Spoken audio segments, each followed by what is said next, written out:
안녕하십니까. 오늘은 교동 7공원 롯데캐슬 아파트 분양에 대해서 좀 알아보려고 합니다. 교동 7공원 정말 많은 분들의 관심이 뜨거운데요. 올해 4월 달부터 분양 공고가 나니 안 나니 참 말들이 많았습니다. 이제 가닥이 좀 잡혀가는 것 같죠? 네, 그렇습니다. 간단하게 교동 7공원 사업에 대해서 좀 알려주시죠. 민간공원 특례 사업이라고 하죠. 네네. 네, 강릉시에서 도시공원으로 지정을 했었는데요.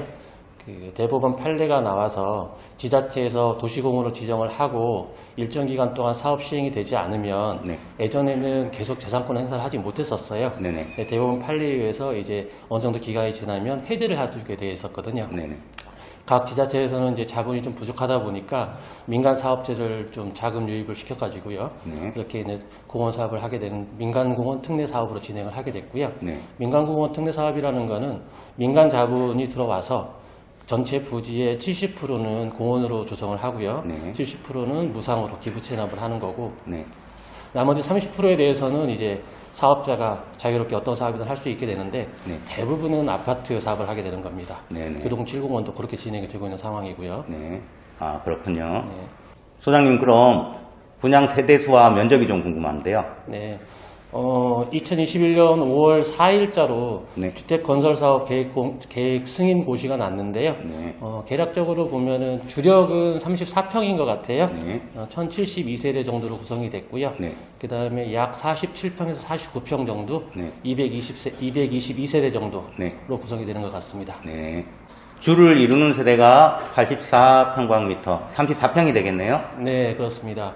좀 아쉬운 거는 20평대 후반, 네. 아니면 30평 정도 네. 수요층이 좀 많기는 한데 그 부분이 좀 빠졌다는 게 좀 아쉬운 부분입니다. 네. 역시 제일 궁금한 건 분양가가 아니겠습니까? 그렇죠. 어떻게 될 것 같습니까? 말이 참 많죠. 네네. 뭐 1,300이다, 1,400이다, 어떤 분들은 뭐 1,500이다 말들 많으신데요. 네네. 지금 얘기가 나오는 부분은 시행사 쪽은 1,300만 원 미만을 네. 얘기를 하고 있는 것 같고요. 네. 이제 강릉시 의회 쪽에서 주장하는 거는 네. 애초 계획됐던 그 사업 시행할 때 네. 계획은 1,060만 원 정도 평당으로요. 네네. 그 정도로 예측을 했었었거든요. 네네. 그렇게 또 제시가 됐었고. 네. 근데 이제 토지 보상비도 상승을 했고, 네. 그 다음에 주차 대수가 1.8대로 상승하면서 또 사업비가 좀 늘어난 게 됐고요. 네. 중간에 또 세계적인 미술관 한 200억 정도가 투자가 된다고 해요. 네. 그런 부분이 들어오면서 분양가 상승할 수밖에 없는 요인이 발생을 했다라는 네네. 게 시행사 측 주장이고, 네. 강릉시 의회 쪽 입장은 그래도 이게 민간공원 특례 사업이고 네. 강릉시도 일정 부분 지금 개입이 돼 있는 부분이지 않습니까? 네네. 토지 보상을 했죠. 그렇죠. 강릉시도 토지 보상을 한 120억 정도 뭐 받았다는 시의원 얘기가 있으십니다. 네. 예, 그런 것들을 좀 지원을 해서 네. 실질적으로 분양가를 애초에 계획했던 대로 네. 1,100만 원 미만 정도로 하자고 하는 게 네. 강릉시 의회의 주장입니다. 아, 그럼 저희가 좀 조심스럽게 추측을 해볼 수 있겠는데요. 네. 그 중간에서 어떻게 좀 협의점이 나오지 않을까요? 그러면 참 좋겠죠. 네. 한 1,200만 원 정도에만 분양이 돼도 그 밑에면 훨씬 더 좋을 것 같고요. 네네. 실질적으로 지금 주변에 거래되는 시세를 보면 약간 높지 않습니까? 예. 뭐 이쪽 유성 한내들이라든가 네. 유천 선수동 8단지 네. 실질적으로 뭐 많이 거래되지는 않았지만 네. 거래되는 그 금액을 보면 네. 평당 한 1,500만 원 선 정도 좀 거래가 실제 되고 있어요. 네, 그렇죠. 그러면 1,200만 원 정도 밑으로만 된다 해도 네. 실질적으로는 괜찮은 가격인 것 같습니다. 네네. 청약 자격도 좀 궁금해지는데요, 소장님. 네. 최근에 또 강릉시 의회에서 주장하고 있는 부분인데요. 네. 지금 강릉시 같은 경우는 현재까지 네. 청약 자격 제한에 대해서 그 제한을 준 적은 한 번도 없어요. 네네. 근데 이번에는 이게 너무 과열되다 보니까 네. 청약 자격 제한을 좀 줘야 되지 않느냐. 네네. 그래서 실질적인 실소유 목적을 가지고 있는 강릉시 민들한테 네. 혜택을 줘야 되지 않느냐라고 주장을 하고 있고요. 네네. 지금 제시되는 의견은 두 가지 정도인데요. 네.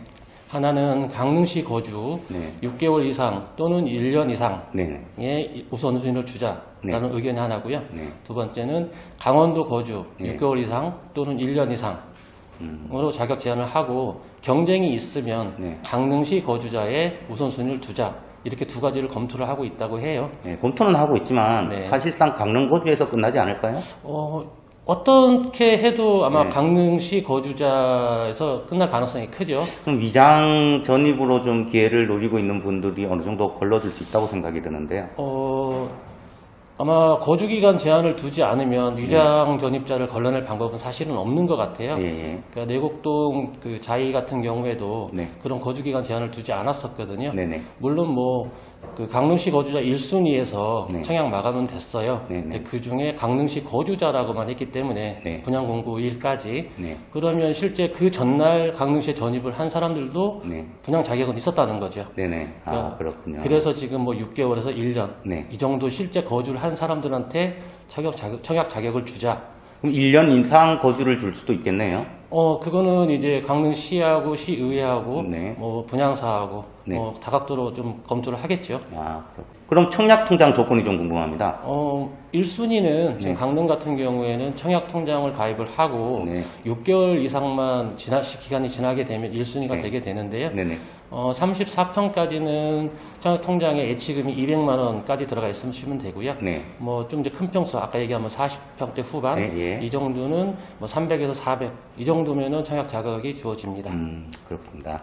그럼 앞으로 그 청약 과정이 궁금해요. 그 네. 공고라든지 계약일이라든지 이런 일정을 좀 가르쳐 주시죠. 지금 대략적으로 잡히는 일정은 6월 말쯤 분양 공고가 나올 것 같고요. 네네. 예, 한 2주 정도 후에 이제 본격적인 청약을 할 것 같고요. 네. 그럼 청약을 하고 나면은 또 그 당첨자를 또 발표를 하는 기간이 1주에서 2주 정도 걸립니다. 네네. 그리고 당첨자 발표가 되면 또 한 1주에서 2주 후에 이제 정당 계약을 하게 되죠. 아, 그렇군요. 네. 마지막으로 입주 시기를 좀 알려주시죠. 예체는 2024년 1월에 완공 예정이었는데요. 네네. 이제 착공 시기가 조금 늦어지면서 네. 이번에 승인난 고시를 보니까 네. 2024년 4월 네. 초로 이제 그 완공 시기가 결정이 돼 있더라고요. 네. 한두 달 늦어진다고 해도 뭐 만 3년이면 사업이 종료가 되겠네요. 그렇죠. 아, 그렇군요. 오늘 감사했습니다. 좋은 정보. 어. 예, 지금까지 강릉 부동산 뉴스 박 소장 사임당이었습니다. 감사합니다. 감사합니다.